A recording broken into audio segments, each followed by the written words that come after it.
gimana gimana kami tahu jalan ke sana gitu, banyak yang nggak tahu nih Om. Gimana Om? Ya, apalagi zaman sekarang ya.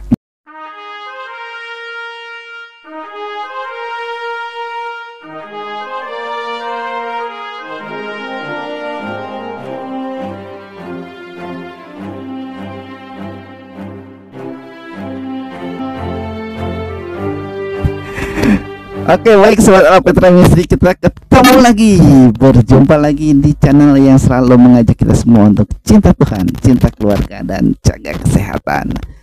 Sobat Ala Petra Misteri, kesempatan kali ini kita mau menerima kembali berkat dari Tuhan melalui Om Yan yang akan memberikan kepada kita pengajaran dalam pemahaman Alkitab di kesempatan kali ini dari Yohanes pasal 14.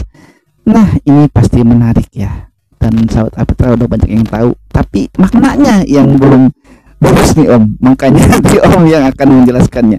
Baik, kita langsung aja ya. Kita kalau sahabat Apitra lagi pegang Alkitab bisa baca Alkitab. Kalau belum dia bisa ikutan. Kalau enggak juga boleh ya Om, sambil dengerin aja ya Om ya. Iya baik. Saya bacain dulu ya. Di Yohanes 14 ayat yang pertama. Jangan gelisah hatimu, percayalah kepada Allah, percayalah juga kepadaku. Nah Om, ini ada beberapa ayat Om yang berkaitan dengan ayat pertama ini, yaitu percayalah kepada Allah, percayalah juga kepada Bapakku. Terus aku dalam Bapak, Bapak dalam aku. Nah ini bikin bingung Om untuk sebagian orang ya. Jadi gimana ya, percaya sama Tuhan, apa percaya sama Allah, apa percaya sama Yesus, apa percaya sama siapa? Nah ini gimana Om? Padahal dibilang jangan gelisah, gimana nggak gelisah Om? Orang bingung ya Om, ini mau ke Allah apa ke Tuhan apa ke... Baik, jadi itu kepercayaan kepada adanya Allah ya, eksistensi dari Allah. Itu pada umumnya orang beragama itu meyakini ada yang disebut Allah atau dengan istilah lain ya. Kalau dalam filsafat sih ada yang percaya, ada yang tidak percaya. Jadi kalau dulu-dulu semua filsuf itu percaya kepada adanya pribadi yang ya seperti Allah begitu ya. Tetapi kalau sekarang ini ada cukup banyak filsuf-filsuf yang tidak mempercayai adanya Allah gitu.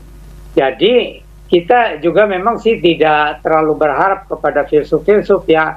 Karena kadang-kadang keterangannya tuh berbelit-belit, muter-muter ya. Akhirnya orang juga bingung mendengarnya gitu. Yaitu apalagi yang filsafat modern ya, yang belakangan-belakangan gitu. Itu sudah tidak mau menerima lagi konsep tentang Allah, kecuali sebagian ya. Tetapi kebanyakan filsuf itu katanya ya Allah tidak bisa didefinisikan secara filsafat begitu. Jadi akhirnya orang yang ingin mengenal Allah lalu lari kepada agama. Tetapi agama kan banyak, bahkan ya kalau tidak dikatakan puluhan ya bisa ribuan juga, bisa ratusan. Jadi makanya kita memerlukan agama yang mana nih ya, yang bisa meyakinkan kita tentang bukan saja keberadaan Allah, tetapi juga tentang jalan keselamatan yang pasti gitu ya. Jadi kalau soal keberadaan Allah menurut filsafat itu ya kadang-kadang membingungkan gitu. Tapi syukurlah, puji Tuhan bahwa Alkitab ya bisa memperkenalkan Allah ya, bukan hanya dengan filsafat ya, karena filsafat kan akhirnya kan jalan bisa menuju jalan buntu lah kalau filsafat ya. Tetapi firman Allah menjelma menjadi manusia, Yesus Kristus atau Yesus Sang Mesias. Nah ini satu-satunya yang disodorkan oleh agama Kristen saja. Sedangkan yang lain-lain itu ya ada katanya pewahyuan gitu ya, katanya gitu kan. Ya bagi yang percaya ya terserah ya, itu kan hak masing-masing orang. Tetapi kalau di dalam agama Kristen ini, jadi konsep Allah itu kemudian dijelmakan menjadi manusia Yesus. Istilahnya itu firman Allah yang kekal atau logos menjadi manusia. dalam sejarah. Itu Yesus Kristus. Oh, ya, Om. Nah, jadi ini Om, kita nggak usah bingung ya Om ya, nggak usah gelisah ya, kata ayat 1 tadi, jangan gelisah gitu, karena hati kita, pikiran kita percaya kepada Allah yang menawarkan keselamatan. Tadi intinya Om bilang seperti itu ya Om. Nah oke Om, kita lanjutin nih Om di ayat yang selanjutnya ya Om. Di rumah Bapakku banyak tempat tinggal. Jika tidak demikian, tentu aku mengatakannya kepadamu, sebab aku pergi ke situ untuk menyediakan tempat bagimu. Nah, Om, sama ada ayat 3 juga ya Om. Itu ada kata tempat tinggal Om. Ini maksudnya apa Om? Ada rumah gitu Om? Apa maksudnya Om? Ya, jadi Tuhan Yesus itu mengajar untuk orang kebanyakan, ya. Jadi bukan ditujukan khusus kepada para filsuf gitu ya, kepada orang kebanyakan. Jadi untuk memahami ini tidak begitu sulit kalau para filsuf juga membawa dirinya sebagai manusia biasa gitu. Jadi lupakanlah dengan teori-teori filsafat yang simpang siur gitu ya, yang seperti apa katanya seperti benang ruwet itu ya. Gitu. Jadi makanya Tuhan Yesus mengatakan manusia harus belajar menjadi anak kecil katanya, tapi bukan anak kecil yang bodoh, menjadi anak kecil yang bisa dengan rendah hati menerima kebenaran. Gitu. Iya Om. Maksudnya seperti anak kecil itu hatinya polos gitu ya Om, tulus ya. Gitu. Tidak semua anak kecil itu hatinya polos. Itu bergantung keluarganya dan lingkungannya. Kalau sekarang ini ya. Kalau dulu banyak anak-anak itu yang masih polos. Kalau sekarang jarang anak-anak yang masih polos pikirannya. Iya Om. Kan kalau dulu mah anak kecil nggak bakal bohong katanya. Tapi sekarang anak kecil udah pinter bohong juga ya Om. Apalagi anak gede. Oke Om. Nah ini ada yang menarik Om. Di ayat selanjutnya itu kan Tuhan Yesus bilang, dan kemana aku pergi, kamu tahu jalan ke situ. Nah di ayat kelima itu mungkin ini juga sama seperti orang-orang sekarang ya Om, yang akan bertanya ketika Tuhan Yesus bilang kamu tahu jalan ke situ. Terus kan Thomas tanya, gimana tahunya? Nah itu Om, banyak orang sekarang kan gitu ya Om ya. Gimana kami tahu jalan ke sana gitu, banyak yang nggak tahu nih Om. Gimana Om? Ya, apalagi zaman sekarang ya. Jadi begitu banyak agama dan filsafat. Jadi membingungkan manusia. Tetapi kalau orang dengan rendah hati ya, dengan pikiran yang terbuka, berpaling kepada Yesus, mempelajari Injil dengan hati dan pikiran yang terbuka, baru di situ mendapatkan, oh ini. Jadi ya ada kebenaran yang tidak bertentangan dengan filsafat, tapi juga dari semua agama itu hanya Yesus ini yang berani tegas berkata, aku ini kebenaran gitu. Bahkan ya jalan dan gitu, dan hidup yang kekal itu. Nah itu Om, ini harus dijelasin juga nih Om, kayaknya Om, ayat yang terkenal ya Om, Yohanes 14 ayat 6, kata Yesus kepadanya, akulah jalan dan kebenaran dan hidup, tidak ada seorang pun datang kepada Bapa kalau tidak melalui aku. Om bisa dijelasin nih Om, jalan itu apa sih Om, maksudnya kebenaran itu apa, hidup itu apa, yang gimana Om? Saya coba jelaskan ya dengan sederhana saja.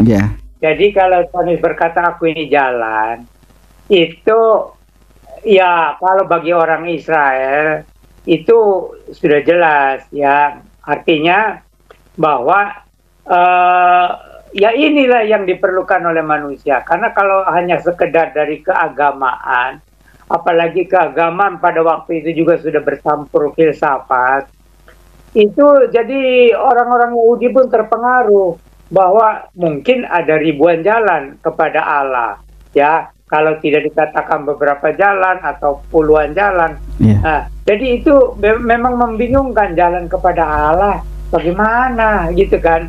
Apakah menurut agama, apa menurut filsafat, atau menurut pikiran yang sederhana. Tetapi Tuhan Yesus ya menjawab kebingungan manusia, aku ini jalannya. Wah itu luar biasa. Ya, karena seolah-olah ya ada orang berjalan tapi sampai ke simpang 5. Ini baru simpang 5. Lalu dia lupa ini ke arah mana nih, ke tempat tujuan itu ya. Iya. Ini baru simpang 5 aja orang sudah bingung kalau tidak jelas tujuannya. Iya, iya. Nah, apalagi kalau secara filsafat ya dan keagamaan ya. Itu filsafat aja sekarang ini sudah sulit ya untuk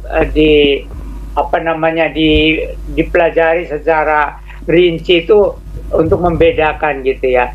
Secara agama pun sebenarnya demikian, cuman kalau secara agama kan agak lebih sedikit lah ya. Ya setidaknya di Indonesia dibatasi agama itu 6 yang diakui oleh negara gitu. Jadi beruntunglah bangsa Indonesia ya punya pemerintah yang bijaksana. Nah, jadi kamu tuh jangan bingung-bingung. Itu pilih aja antara 5 dan 6 ini gitu ya. Tetapi ada orang-orang yang merasa pandai. Jadi tidak puas dengan apa yang diajukan oleh pemerintah, suruh pilih 5 atau 6 agama ini. Gitu. Jadi katanya agama tidak memuaskan. Saya mau pakai jalan filsafat aja. Itu katanya saya lebih percaya kepada otak saya, kepada rasio saya, kepada akal budi saya. Tapi ya itu namanya manusia ya, ada satu kemegahan diri atau kepercayaan diri yang berlebihan ya. Lalu seolah-olah bisa mendapatkan kebenaran abadi lewat filsafat. Tapi ternyata semuanya jalan buntu. Kenapa saya berani mengatakan bahwa kalau lewat filsafat itu jalan buntu? Saya sudah membaca satu buku ya yang mengupas filsafat, tapi untuk kaum awam. Itu Francis Schaeffer ya, pernah dengar ya? Itu Francis Schaeffer itu filsuf yang luar biasa, pandainya, pengalamannya, bacaannya. Tetapi yang dia pikirkan itu bagaimana menyapa orang kebanyakan, gitu. Tapi orang kebanyakan juga bukan yang bodoh-bodoh, ya setidaknya yang suka belajar gitu. Nah ini Francis Schaeffer itu akhirnya menyaring semua filsafat yang membingungkan itu. Itu Francis Schaeffer itu ada beberapa buku lah yang sudah diterjemahkan ke dalam bahasa Indonesia juga.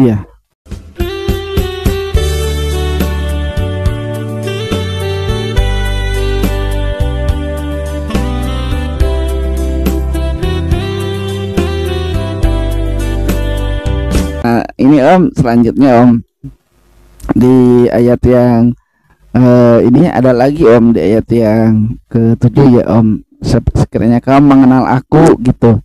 Terus Filipus, ini tadi Thomas ya Om, yang pengen tahu jalan keselamatan dan hidup, jalan dan kebenaran dan hidup itu apa? Kalau Thomas tanya itu, Filipus nanyanya, Tuhan, tunjukkanlah Bapa itu kepada kami, itu sudah cukup bagi kami. Nah ini Om, ini juga kan sering jadi perdebatan nih Om. Tuh kan Filipus aja nanya, tunjukin Bapa, karena Tuhan Yesus bilangnya gitu sih, aku dan Bapa adalah satu, katanya. Nanti itu gimana tuh Om?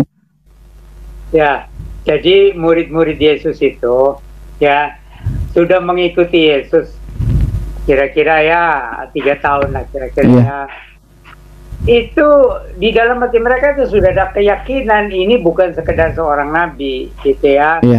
Tetapi rupanya kan rupa manusia Yesus itu. Jadi ada juga tuh keraguan gitu. Jadi tunjukkanlah katanya Allah atau yang dipanggil Bapa itu kepada kami. Nanti kami jadi baru puas lah kalau sudah ditunjukkan gitu ya. Padahal di depan mata mereka itu Yesus tuh sudah menunjukkan ya mujizat-mujizat yang melampaui nabi-nabi yang pernah ada atau yang akan ada. Dan juga ajaran Yesus yang memberikan kepastian tentang keselamatan, tentang Allah, tentang kebenaran gitu ya. Tetapi mereka itu seperti ya pengaruh lingkungan lah ya.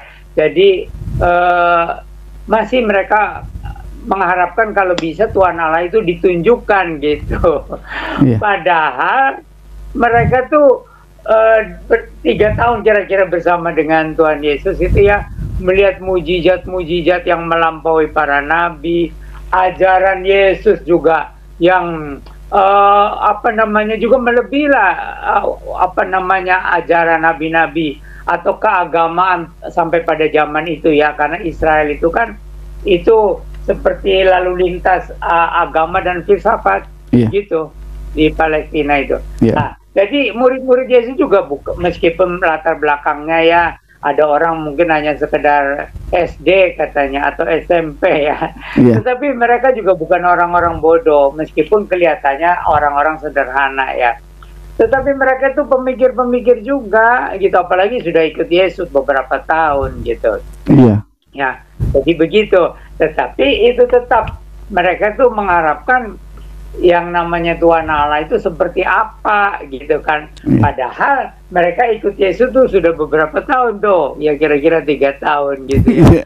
Jadi sudah melihat mujizat-mujizat Yesus yang melebihi para nabi yang ada, juga mendengarkan ajaran-ajaran Yesus yang penuh kepastian ya tentang Allah, tentang kebenaran, tentang etika, tentang segalanya. Tetapi ya namanya manusia ya, tetap itu ada perasaan tidak puas gitu. Karena apa? Karena mereka itu sudah terpengaruh di dalam perjanjian lama tentang Allah itu yang melampauilah pikiran manusia gitu ya. Kalau mujizat sih di perjanjian lama Yesus juga melakukan mujizat-mujizat yang melebihi nabi-nabi. Kalau soal mujizat, mujizat Yesus itu melebihi mujizat para nabi.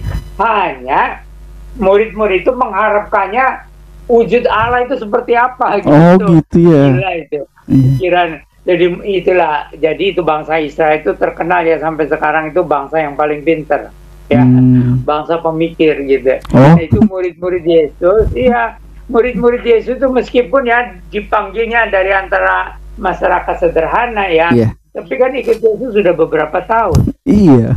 Jadi pikirannya itu sudah ditingkatkan berapa kali lipat gitu, murid-murid Yesus itu. Nah, jadi tapi ini supaya kita tahu juga latar belakangnya ya waktu zaman Yesus itu filsafat Yunani itu sudah berseliweran, itu mempengaruhi pemikiran orang-orang Yahudi, orang-orang Israel. Sampai sekarang orang Israel itu soal filsafat itu hebat gitu, orang Yahudi itu. Nah, jadi waktu zaman Yesus saja ya, meskipun itu abad pertama ya, kalau di Indonesia abad pertama itu kebanyakan masih hutan lebat. Manusia-manusianya itu masih di dalam hutan gitu ya, itu abad pertama. Baru ada kerajaan di Indonesia itu ya abad keempat di Kalimantan Timur sama di mana tuh ya, di Jawa Barat apa di mana ya. Tetapi kemudian kan yang terkenal baru sesudah Majapahit ya, itu ada kemajuan yang nyata gitu ya. Nah gitu, jadi ini murid-murid Yesus itu beda, tinggal di Palestina itu filsafat Yunani itu sudah pengaruhnya luar biasa ya. Belum lagi pengaruh penjajahan Romawi itu. Itu terbuka orang kepada pemikiran-pemikiran yang baru ya. Dan Romawi itu merupakan puncak kejayaan politik waktu zaman Yesus itu, gitu ya. Jadi waktu zaman Yesus secara filsafat sudah matang, secara politik juga sudah matang, secara budaya juga boleh dikatakan kalau di Romawi itu sudah matang. Kalau di Indonesia ya budayanya ya masih gimana lah, orang tinggal di hutan lah waktu zaman abad pertama, kedua ya. Waktu zaman dulu ya. Di Indonesia itu ada kerajaan pertama itu abad keempat atau abad kelima ya, Mula Warman atau apa. Nah, terus yang Majapahit juga abad keberapa lah gitu ya. Nah gitu. Jadi kalau di Palestina itu sudah mencapai puncak, baik filsafat, baik politik, baik budaya. Kalau di Timur Tengah ya, khususnya di daerah Yesus itu ya. Jadi itu sebabnya kenapa Tuhan Yesus tuh ada orang yang pikir terlalu cepat datangnya itu kok zaman itu gitu kan. Iya, dibandingkan dengan di Indonesia, kita kan waktu abad pertama itu masih gimana, orangnya tinggal di hutan. Mungkin masih animisme ya. Gitu ya.